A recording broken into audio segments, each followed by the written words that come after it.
Hello everyone, ZTBL OG3 का paper होने जा रहा है। इस हवाले से हम गेस्ट पेपर आपके साथ डिस्कस करते हैं।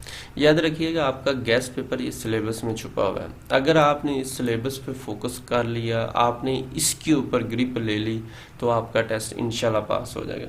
बहुत से लोगों का इशू है कि उनको सिलेबस पता नहीं होता। अगर पता भी हो तो उनको ये नहीं पता कि किसको फोकस करना है। ये आपका गेस्ट पेपर है। आपने जॉब रिलेटेड और एग्रीकल्चर क्वेश्चन को इन पे फोकस करना है। अगर आपने इनके ऊपर फोकस कर लिया तो इंशाल्लाह आपका ऑटोमेटिक टेस्ट पास हो जाएगा। पहले नंबर पे आपने एग्रीकल्चर और जॉब रिलेटेड को तरजीह देनी है, दूसरे नंबर पे अरिथमेटिक्स, तीसरे पे इंग्लिश और चौथे पे लास्ट में आपने जनरल नॉलेज को तरजीह देनी है। इसमें भी अगर आप ना भी इस पर ज़्यादा फोकस करें, अगर इन चार को आपने अच्छे से कर लिया तो इंशाल्लाह आपका ऑटोमेटिक अच्छा टेस्ट पास हो जाएगा, क्योंकि जनरल नॉलेज तो हर बंदे को थोड़ा बहुत आता ही होता है। अब बात कर लेते हैं कि जी गेस्ट पेपर में ये तो पता चल गया जी सिलेबस, तैयारी कैसे करें। तो आप इसी वेबसाइट पे आएंगे, ये लिखा हुआ है गेस्ट पेपर, आपने इस पर क्लिक कर लें। वेबसाइट का नाम testpoint.pk है। अच्छा जी, ये यहाँ पे इस्लामिक स्टडीज सारी बुक्स मौजूद हैं और इसके अलावा जॉब रिलेटेड और एग्रीकल्चर रिलेटेड, ये दो जो मेन हैं ये भी हमने यहाँ पे दिए हुए हैं। आप इन पे क्लिक करके आप यहाँ से पढ़ सकते हैं।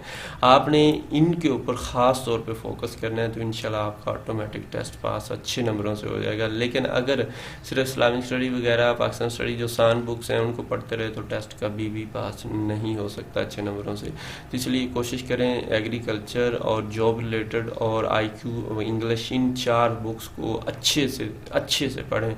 और टेस्ट पॉइंट पे ये नोट्स मौजूद हैं, इन पे आप क्लिक करके इंग्लिश भी मौजूद है, कंप्यूटर भी मौजूद है, मैथ IQ भी मौजूद है, तो आप इनको यहाँ से पढ़ सकते हैं। और इसके अलावा जॉब रिलेटेड भी क्वेश्चन आपको यहाँ से मिल जाएंगे, इवन PDF में भी अवेलेबल होंगे एज पॉसिबल।